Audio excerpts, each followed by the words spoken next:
Hey everybody, welcome to this week's webinar. It's so good to see some familiar names already popping in, and we got some folks already saying hi and letting us know where you're from. My name is Karen. I am located in Roswell, Georgia, which is right outside of Atlanta. And we have Darby in the chat as well. She is in Charleston, South Carolina. And you are showing as me in the chat, Darby. So just so you know, if you see Karen in the chat, that's actually Darby. I'm Karen talking live. All right, so it looks like folks are still kind of trickling in. So we'll go ahead and get all the housekeeping stuff out of the way because no one really wants to hear about that anyways, but we have to do it. Darren, okay, yeah, we're gonna call you Darren from now on, Darby. All right, so a few reminders, just to remind everybody, please close any extra browser tabs that you might have open. I know I've got like 5 million, and before we do webinars, I have to go and close out all of them, and then it's very stressful for me. So hopefully it's not too stressful for you, but it will make your experience better. And then if you have other streaming services running in the background, just pause those as well. That will help if you are having any issues. Please feel free to chat with each other, which you're already doing in the chat tab. You can also share your social handles if you'd like. I kind of think it's fun when people share their socials and then, everyone starts following each other and, we just get more visibility that way. So if you want to share your social handles, do that as well. And then also, if you have questions as we're going along, I know this says to put it in the Q&A tab. We don't have a Q&A tab today. We have a chat tab. So any questions that you have, go ahead and put them in the chat tab. Ignore the Q&A part. Usually when we're doing something that's product related, like a how-to webinar, we have a separate Q&A tab. But today we're just chatting. So if you have questions, put them in there. I will be checking throughout the webinar to be sure that questions are answered, and Darby will also be in there to answer questions as well. Awesome. All right, so let's just check out where everybody's from real quick. We've got Massachusetts, Ontario, the UK. We're international on 2 and 3 different countries now. Minnesota, Missouri, awesome. Pennsylvania, Southern California, awesome. It's great to see everybody. Okay. Let's talk about our agenda real quick, just so you know what to expect over the next half hour to 40 minutes. We're going to talk about how to price to make a profit, how to prepare clients to invest, how to sell without feeling salesy, and how to build a client journey map. So the name of this webinar is Ditch the Sales Pitch, Build Client Relationships that Drive Print Sales. I am assuming that if you signed up for this webinar, you are interested in selling prints if you're not already. So I'm going to put a quick poll up, and this is just going to help me determine where you are in your journey with selling prints. So I'm going to start polling here, and you should see that fly out from the side of your screen. And I'll just kind of go over the answers real quick. If none of these answers fit you, you can just drop a line in the chat and let us know where you are. So a few of the examples would be, you do sell prints, but you're kind of passive about it. I was guilty of this for a long time, just attaching a price sheet to a gallery and hoping people would see it. And please, buy something from me. It didn't really work very well. There's another model where all clients are required to order prints before they can get anything additional, like digital. So if you do something like that, I did put in there, it's not negotiable, Karen. My name is Karen, so I can make fun of Karens. I am not a Karen, but it is Karen. So I can poke fun at myself. Folks that actively sell prints, but you're just having a hard time getting your clients to do it, to spend that money. And then another option for, I'm a print selling machine and my profit margins prove it. Are you killing it? That would be awesome. Then no, I don't really want to. And no, but I do want to. So let's see where we're at right now. We're pretty evenly distributed between a few of these. I don't see any print selling machines in here, which is kind of good because if you were a print selling machine, I would probably not be telling you something you didn't already know. So this is great. Okay. Yes, in a passive way. We've got lots of people saying in a passive way. I've been there and done that. So I totally feel you. All right. Well, hopefully you guys are going to learn some great stuff today that you can start applying in your business model, hopefully immediately. None of it is, rocket science. So I think you can apply all of this stuff starting today. So there's two numbers that you need to know just to like start off base level everything. You need to know your cost of goods sold and your cost of doing business. You can go to the handouts tab and find handouts for what I'm talking about here. So please feel free to do that. All of these handouts will also be included in the email that you receive after the webinar is over with the replay. A quick overview. So cost of goods sold are things that cost you money to make sellable items. So that's you buying the prints. Of course, that's going to cost you money. The shipping that you pay in order to ship those. If you are doing boutique packaging or repackaging things before delivering it to your client, those are all costs of goods sold. Cost of doing business is kind of an even broader term. So those are things that cost money for you to run your business. There's so many things covered in your cost of doing business. And I'm going to ask Darren or Carby to please put in the chat a recent webinar we did with Prudence Rufus on how to figure out your cost of goods sold. If you have time, copy down that webinar link. I think it's a YouTube link, and you can watch that after, whenever you have free time. So some examples of cost of doing business are any education that you do. Do you go to conferences? Those are costs of doing business. Website hosting, shoot proof, marketing, even the payment processing that your client that you pay in order for your clients to purchase from you online. Those are all your costs of doing business. You should be running your cost of doing business at least annually. I know some people who do it even quarterly. So if you have any questions about cost of doing business, please watch Prudence's webinar. She is actually a financial, her background is in finance, corporate finance. So she's not only a photographer, but she's really smart when it comes to money and taxes and all of that stuff. Thanks for dropping that link in there, Darren. Okay. Next, you have to assign a value to your time. So you've already, in the step before, you've determined what are your costs of doing business, what are your costs of goods sold. Now let's figure out how much is your time worth. You spend, I bet you, a lot of time doing things for your business that you aren't even aware of or calculating into your time. So this little guide that you can also download is costs of a session. So this is getting ready for one session. If you fill this out and you add up all the time for what it takes to do one session, and you've never done this before, I bet your mind will be blown. Your time is valuable, and you spend a lot more time than most people think on a particular session. Brad, you can download it in the handouts tab. It's to the right, I believe, of the chat tab. And if you don't see that or can't download it, it's the cost of time per session calculator under handouts. If you don't see it or can't find the handouts tab, it will be emailed to you after the webinar with the replay. Cool, you got it. Awesome. Okay, so next, now that you've figured out what is your time worth and how much are you spending, now you know that you're going to have to make some money, right? In order to make money, to make your business profitable, because that's the only way you can stay in business, you have to get your clients ready to invest. And it's kind of easier said than done because one of the big kind of roadblocks is your clients don't know a lot about photography. Your average client doesn't anyways.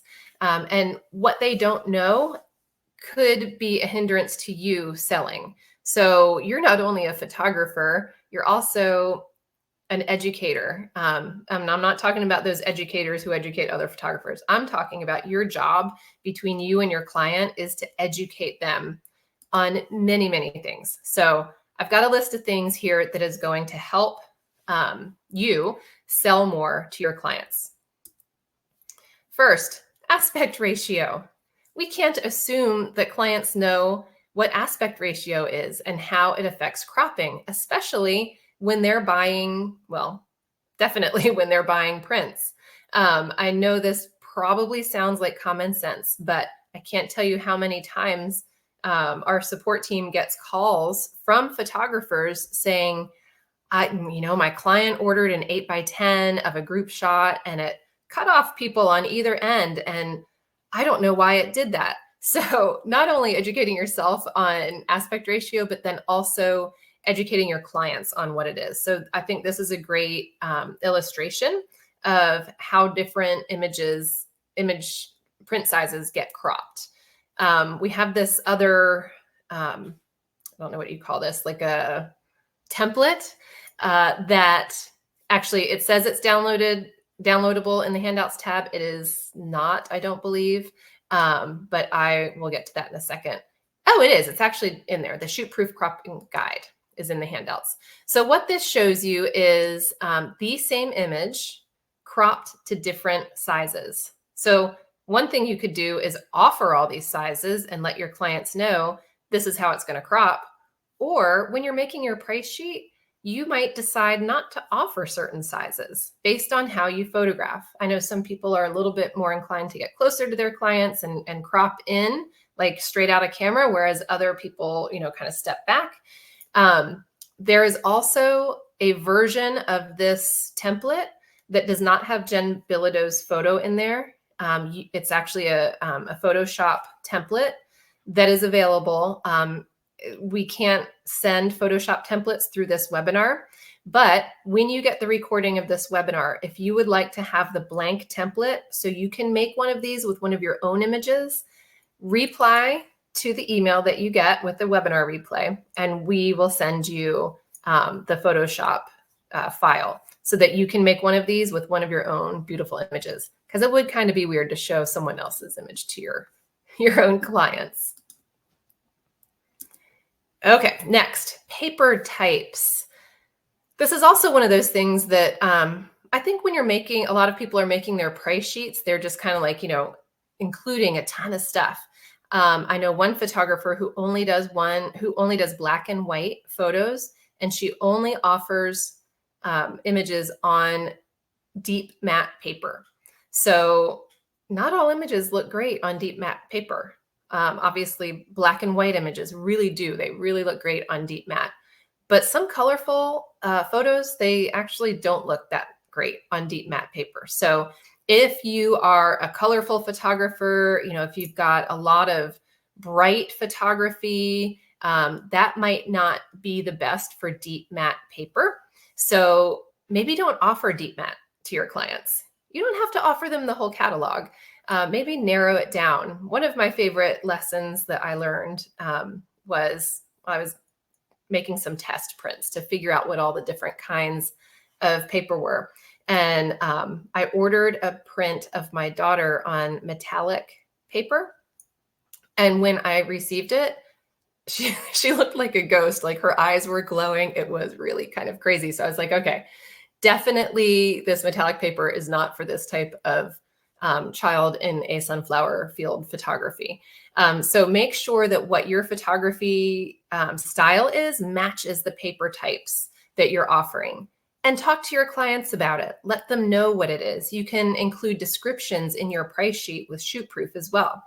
And also you can, show examples. Always be showing examples. This is one of my favorites, canvas sizes. No, an 8x10 won't look fantastic over your giant fireplace. This is definitely an opportunity for education. I was guilty of this too. Before I became a photographer years ago, I just could not imagine anything larger than an 8x10. So this is like super, super important. And the best way to educate your clients on this is visually. So either showing them what it looks like, doing a mock-up. In Shootproof, we now have where it shows the image above either a sofa or a desk or something like that. So, that should be helpful. But definitely suggesting print sizes and knowing where they want to be using the prints. So that all comes out in conversation. So educating on them on that is very important. That goes hand in hand with gallery walls. Gallery walls are hard, you guys. Have you ever tried to put one together? It's very difficult. I know people make it look effortless. I know I've been on Pinterest and found templates. I've been everywhere finding all of these templates. And I'm like, wow, I never knew it was such a science, but it really is to make things look balanced. Yet, some of them are not like all squares in a square. They kind of look more random, but it's all intentional. So use these templates and use the resources that you can find online. Pinterest is a great place to look, and so is Etsy.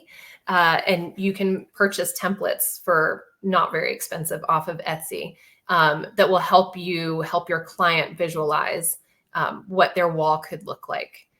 They can't just go blindly into purchasing images for a gallery wall. You've got to help them do it. All right, another one of my favorites is Pro Labs versus Consumer Labs. I think you guys probably know this, but our Pro Labs do a much better job than Walgreens or Costco or Shutterfly. But one of the things that I have seen that you might not know about, kind of a unique idea that I saw from a Shootproof photographer, was she actually went out and took one of her images and had it printed at a half dozen different retail, brick and mortar places. And then she had it printed through whatever her preferred lab was. I think it was Miller's. And she laid them all out, scanned them, and then in each of her galleries, the final image in each of her galleries is a comparison between all of those printed photos so that the client can see what the difference is between all of the different, Pro Labs versus the consumer labs. And she actually goes a step further in some of her communications with her clients, talking about, kind of things that are a little bit more technical, like Walgreens, their color grading is terrible. Everything is green versus the shadows at this lab are way too deep. So letting them know, not just saying, hey, my Pro Lab is much better than Walgreens. It's one thing to say it, show them and give them examples of why. All right, so let's go now into selling without feeling like a used car salesman. There's a few kind of key elements to this. The first is a mindset shift where you stop selling products. I know that sounds a little counterintuitive, but hopefully you'll understand why in just a minute. Second, be a seed planter. Third, show examples, which we've just talked about. And then fourth, help clients discover their why. So let's jump in here. Are you open to a mindset shift? Actually, before I get into this, let me check and see if there's any questions, and there aren't. Okay. You are not selling products. You're not selling a piece of paper with ink on it. You are creating an opportunity for your clients to preserve memories. It's as simple as that. Once you make that mindset shift and let it become ingrained in every communication you have with your client, it really starts to come across in your communication and how you talk about your work. So my best strategy is to come up with a story. You guys might not realize it, but all of you have a story that you can use in some way to help your clients make the decision to purchase. So the photo that I have here that I'm sharing is part of my story. And this is part of why I became a photographer. This is my mom, who I think was around 85 at the time. And those are my two daughters, her granddaughters. And every year growing up, I would look at my parents' wedding album on their anniversary. And my mom would go through, you can see where she is here pointing at different people. These are people who have long been gone. I never even met in my life, but they're part of my history and my family. So every year I just loved hearing about, who this was and who that was, and funny stories about them and what they did at their wedding. And it became a tradition during their anniversary, during my parents' anniversary, for my mom to go through that album. And once I had grandkids, then she would start bringing the album to my house when we would celebrate her anniversary. And she would do the same with my children.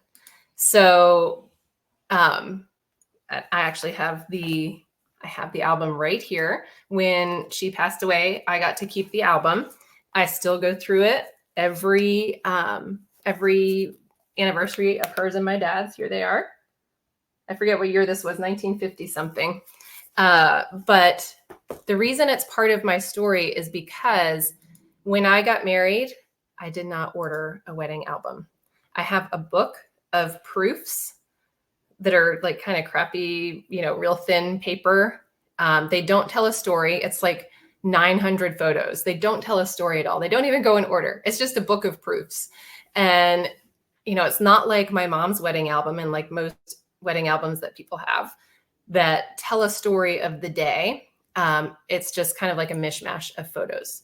And so what I missed out on as an opportunity with my family was to tell the story of my wedding.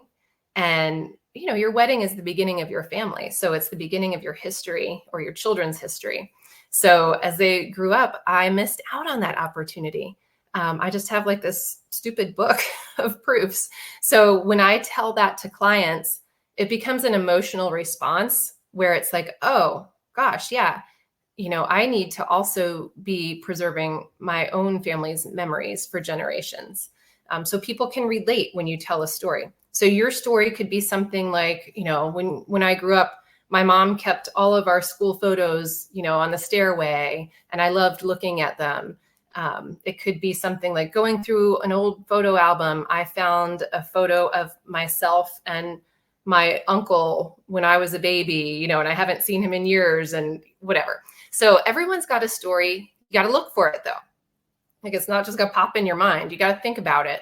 What is your story and your connection to something photography related that does not translate into digital products? It must translate into print products. Give yourself, half an hour to sit around and think about it. And I bet you're going to come up with something great. So kind of tied in with that story, it can help your clients understand their why. Like they're not just going to order something to spend money, right? So you telling your story helps plant the seed of an emotional response to something, and then they have to relate it to something in their life. So here are some examples. This is from a webinar we did with Millers and Dan McClanahan. Darby, if you want to drop the link to that in the chat, that would be great so folks can watch it. But some of the things that photographer Dan McClanahan shared was how children relate to prints. Now, obviously, this is not going to translate if you are like, a boudoir photographer or whatever, but this is just specific to family photography. If you are a different type of photographer, there are absolutely different whys. This was just an example that I felt was fitting because of my story. So here's some examples. When children see their portrait on the wall, it gives them a strong sense of belonging and boosts their self-confidence. What parent doesn't want to give their children that, right? Children develop an understanding of who they are and where they came from. Like the photo of my daughters looking at, family that they have never met, even though they didn't meet them or know them, it gives them an understanding of where their origins are. That helps build a sense of identity and gives them something to relate to. And the tangibility of the album is where that connection is built. Also, seeing photos on the wall reminds children that their parents and siblings love them and take pride in who they are. We're proud of you. We want to show you off to everyone who comes in our house. So those are just some some tools that you can use when communicating with your client. It doesn't have to be an email. You could just be chatting with your client and, throw out some of these examples. There are studies that have been done about this. You can Google it and find many more examples. These were just a few that Dan talked about in his webinar. But helping your client find that why will help them open up their wallet. They're not going to do it for no reason. They got to have a reason. All right, so being a seed planter, this is also, you can find this download in the handouts tab as well. Planting seeds, little pieces of wisdom or little hints throughout all of your communication is going to help people really want to buy. So here's some examples. Don't underestimate the power of physical connection. You don't have to have a studio with, giant canvases all over your walls. If you are an on-location photographer, you can put examples in your car. If you meet your clients at a coffee shop for, a pre-session chat, you can bring some examples with you there. The power of physical connection is very, very strong. And it doesn't have to be just one time.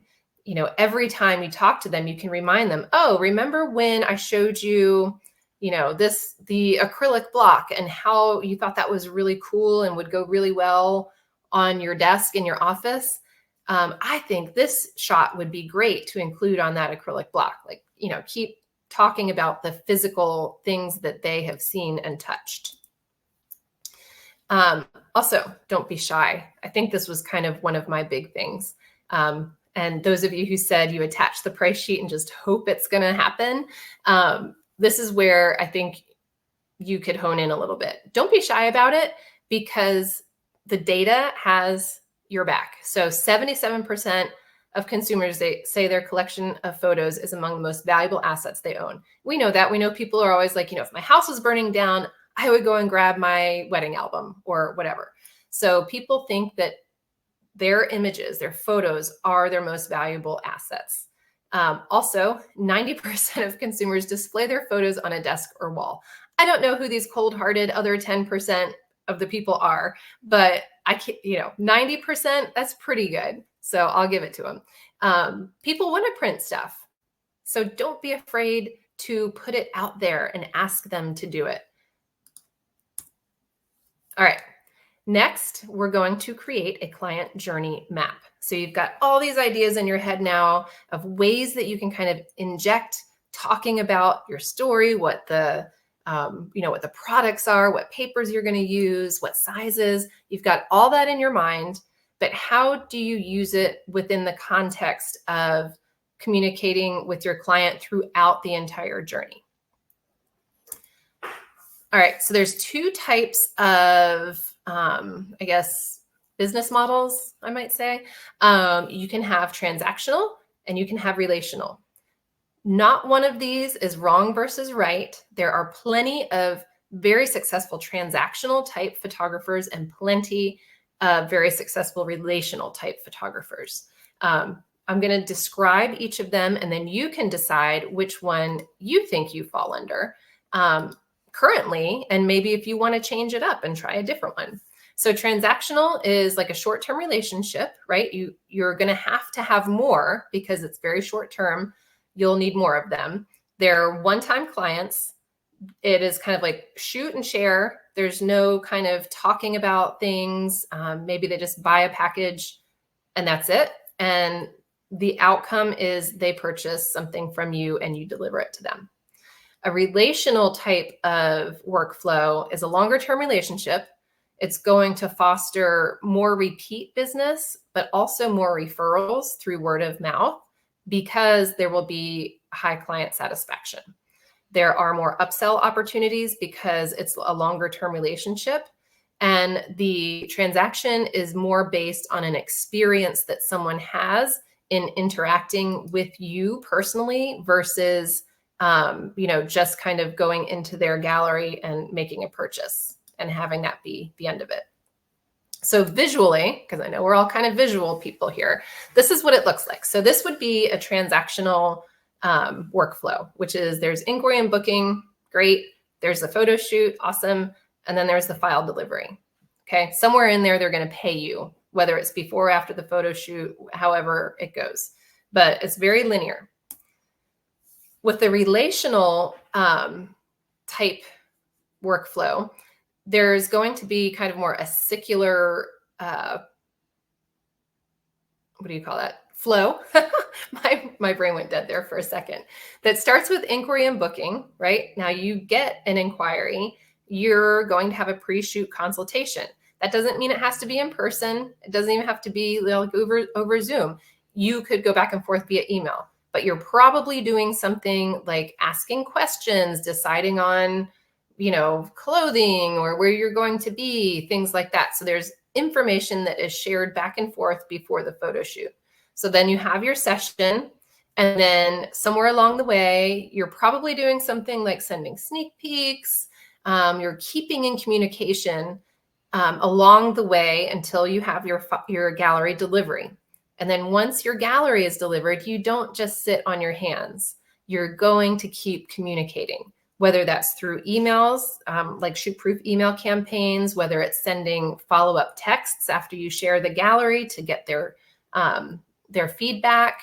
And then that then leads to a referral because it gives you an opportunity, because you're in communication with people. It's going to give you an opportunity to maybe ask for a Google review or something like that, where you're going to gain referrals. Or maybe it's just the fact that they had such a great hands-on experience with you that they're going to refer you out to a bunch of their friends. So once they do that, hey, you've got another new inquiry and booking. So it kind of is self-perpetuating. So along the way of this circle that we have here, there are touch points with your clients. You are probably already doing this. And whether I don't know if you've documented it or not. If you haven't, you should totally document it, because it can become a repeatable process and it will then become your roadmap to success. Okay, write them all down. There is a download in the handouts tab that's a client experience checklist that includes some things that you might or might not be doing and you want to do. And you can start intentionally paying attention to, did this work? Yes or no? If it didn't, cross it off the list and you don't do it again. You don't need to waste time on things that aren't working for you. If it is working, then add it next time, like keep doing it, because that is the path to success. So once you create this relational kind of workflow and you document it, you're going to know ahead of time, next time, what you're going to need to do, and you're going to become very efficient at it. It's going to become second nature over time. All right. So let's talk about what you've learned so far. So calculating your cost of goods sold and cost of doing business. You got to know that to run a profitable, sustainable business. Set your realistic sales goals. I don't think we talked about that. Setting realistic sales goals is super important. I know that a lot of you right now have already, you've already told me that you attach that price sheet and you're like crossing your fingers and you're like, okay, maybe it's going to work this time. If that's your way of doing things right now, then I bet you don't have realistic sales goals.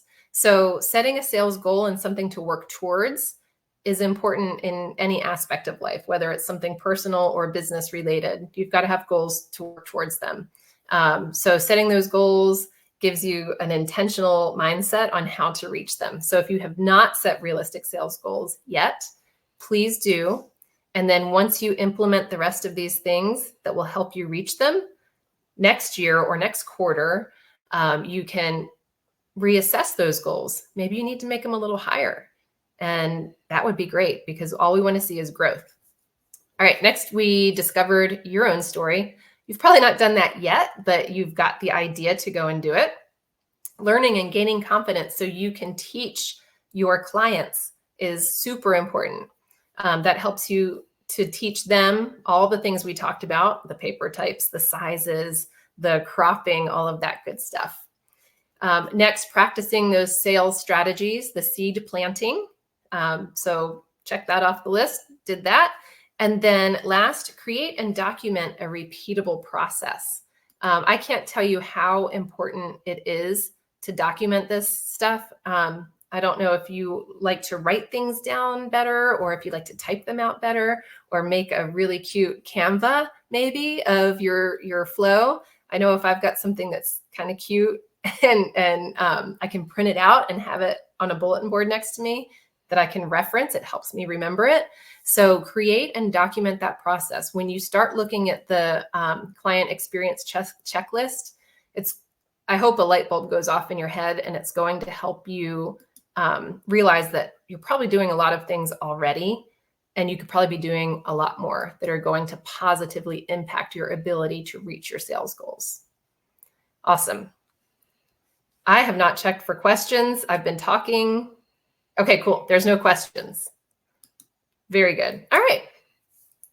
So I want to leave you with Shoot Proof's mantra, which is focus on what matters most. Hopefully you've heard of that before. And the reason this is Shoot Proof's mantra and not like focus on your business, it's because everybody has a different idea of what matters most. To someone, what matters most might be time with their family. To someone else, it might be what matters most is running a very successful business. Others, it might be being able to take a vacation twice a year or something like that. So I just love sharing this because to me, it's like the heart of, what Shoot Proof wants to do is to give you the tools that you need in order to let you decide what it is that you want to focus on. All right, so here's our resource library. There's tons of places you can go for help. Our webinars, if you check out our events page, we've got multiple webinars on there upcoming. We've got our blog, which is awesome. If you haven't joined our Facebook community, please do. I think it's called the Shoot Proof Community Group. And then also, if you are newer to Shoot Proof, or if you have been around for a while and you're one of those people who are just like, I use Shoot Proof, but I don't think I use it to its full potential, you can always go to the concierge onboarding link and schedule a call with one of our specialists who can walk you through your account, how you are using it, how you might do it better. But I highly encourage, if you've got any kind of reservations about how you're using the Shoot Proof product, to set aside a half an hour or 45 minutes to speak with a pro on that. All right, you guys are a quiet bunch today. Let's set aside a minute for Q&A. If anyone's typing, I'll go ahead and talk for a second because it might take you a minute to type your question. But just want to mention that we do love your feedback always. And after every webinar, when the webinar closes, you're going to land on I don't know, maybe like 3-question survey. It might take 20 seconds or so.